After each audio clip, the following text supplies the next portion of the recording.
সেই সময় সেখানে এই কুমিল্লাতে এই ঈশ্বর পাঠশালা যারা পড়াশোনা করবে সেই সময় যারা ছাত্ররা ছিলেন তাদের জন্য একটা হোস্টেলও নির্মাণ করা হয়েছিল।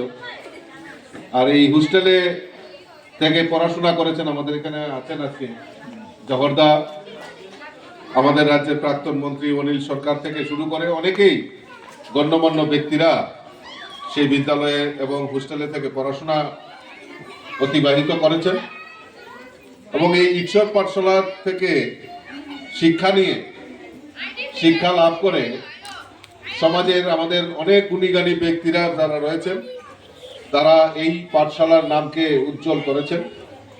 আজকে আমার কাছে সবচেয়ে গুরুত্বপূর্ণ বিশেষ উপলব্ধি যে আজকে এরকমই একটা মহতী স্কুলে বার্ষিক ক্রীড়া প্রতিযোগিতার পুরস্কার বিতরণী অনুষ্ঠানে আমাকে আমন্ত্রণ জানিয়েছে, তার জন্য আমি নিজেকে ধন্য মনে করছি। এবং এখানে যারা ছোট ছোট ছাত্রছাত্রীরা এখানে বিভিন্ন অনুষ্ঠানের মাধ্যমে একটা মনোজ্ঞ সাংস্কৃতিক অনুষ্ঠানের আয়োজন করেছে, আমি ছাত্রছাত্রীদেরকেও ধন্যবাদ জানাচ্ছি। অভিভাবক অভিভাবিকারাও এখানে সমবেত হয়েছেন।